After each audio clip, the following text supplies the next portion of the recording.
They told you the future of food would be engineered, grown in laboratories, extracted from proteins that never touched soil, precision designed for a warming world. But the ocean already solved that problem thousands of years ago. There is a plant, if you can call it that, growing right now off the coasts of Ireland, Jamaica, West Africa, and the eastern edges of the Caribbean. It requires no soil, no irrigation, no fertilizer, no pesticide, no human permission. It grows where the tide is cold and the rock is rough. It anchors itself to stone and pulls everything it needs directly from seawater.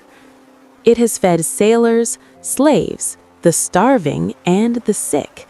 It was carried in the pockets of Irish emigrants fleeing famine. It was boiled in iron pots in plantation kitchens across Barbados and Trinidad. It sustained people who had nothing else and no one to help them. And then it disappeared. Not because it failed, not because something better replaced it.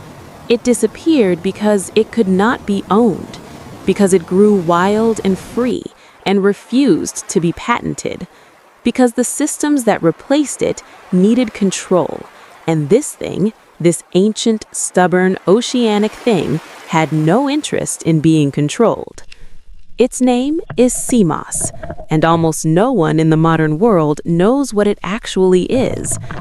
This is Ancient Food Files, a channel dedicated to recovering what was buried, what was erased not by time, but by industry, what was forgotten not by accident, but by design. If you are watching this, you already sense that something has been taken from you, something older than supermarkets, something that existed long before the language of nutrition labels and pharmaceutical approval. Subscribe if you want to keep recovering it, not for growth, for memory. Now, open the archive. The plant known in scientific literature as Chondrus crispus grows along the North Atlantic coastline, from the rocky shores of Newfoundland and Maine down through the British Isles and across to the western edge of continental Europe. In Ireland, it is called carrageen, from the Irish word carrageen, meaning little rock, because it is always found there, pressed flat against the stone just beneath the waterline, waiting for the tide to lift it back into motion. In the Caribbean and across the West African diaspora, the species known and used is often Gracilaria or Euchema, cousins in the same ancient family, different shapes, same essential character. In Trinidad and Barbados, it is simply called sea moss. In Jamaica, it was incorporated into tonic drinks that carried names no longer written down. In Senegal and Ghana, variants of the same organism have been harvested from coastal rocks for as long as oral history reaches back. The Irish knew it as food and medicine simultaneously. Coastal communities along Clare and Galway boiled it into a thick, pale gel. They added it to milk, to porridge, to broths.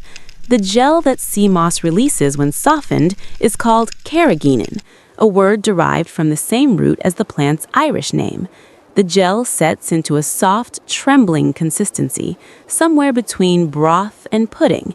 It was given to children with chest infections, to the elderly with failing digestion, to anyone whose body was struggling to hold on.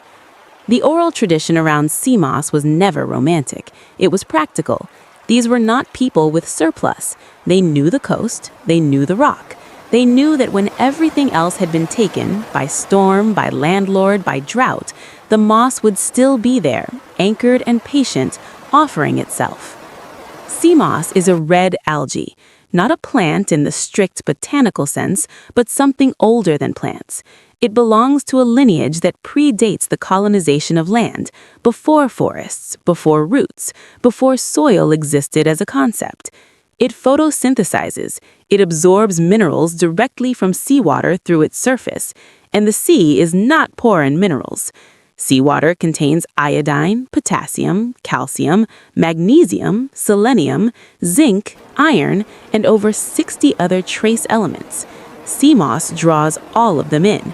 It concentrates them, stores them inside a biochemical matrix of complex polysaccharides and sulfated carbohydrates that the human gut has been processing without difficulty for as long as coastal humans have existed. Modern nutritional analysis has confirmed that sea moss contains 92 of the 102 minerals that the human body uses. This is not folklore. This is documented in peer-reviewed research. The number is remarkable not because it was discovered recently, but because coastal communities arrived at the same conclusion through observation alone, thousands of years before laboratories existed to measure it. It regrows after harvesting within weeks. It requires no replanting, no tilling, no seed saving. It cannot be depleted by ordinary harvest. The ocean replenishes it continuously. It is, in the most literal sense, a self-renewing food source. And in a world built on extraction, self-renewal is a dangerous quality. This is what cultural trauma does to food knowledge. It does not erase it through violence. It erases it through association. Each generation inherits not just the knowledge, but the memory attached to it. And when the memory is painful enough, the knowledge is the first thing surrendered in the search for distance. We are living in the slow beginning of a food system failure. Topsoil is being lost globally at a rate that agricultural scientists describe, with practiced understatement, as concerning. Groundwater aquifers that took 10,000 years to fill are being emptied in decades. The monocrops that feed most of the world require synthetic fertilizers derived from natural gas, a finite resource processed through an infrastructure that is aging, concentrated, and vulnerable.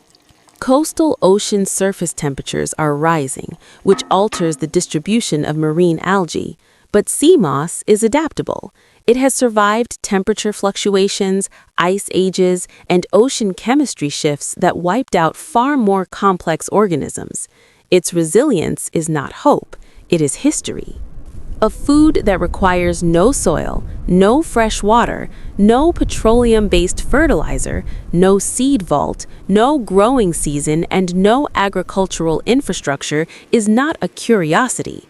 In a world moving towards scarcity, it is a category of answer that the industrial food system has no language for. The ocean covers 70% of this planet. The intertidal zone, that narrow band of rock where sea meets land, where sea moss lives, stretches across every inhabited coastline on Earth. Billions of people live within reach of it. Most of them have been taught that food comes from a store. The knowledge was never lost. It was set aside, gently, then permanently, by people who were trying to survive in a world that had decided what survival should look like. They traded the shore for the supermarket. They traded the moss for the meal plan. They believed, with every reason to believe, that the new system was stronger, more dependable, more modern. But the moss is still there. Right now in the cold water off Bantry Bay and the warm shallows near Tobago, attached to the same rocks it has clung to for longer than human memory reaches. It does not know it was forgotten. It does not require acknowledgement. It photosynthesizes. It mineralizes itself from the sea. It waits.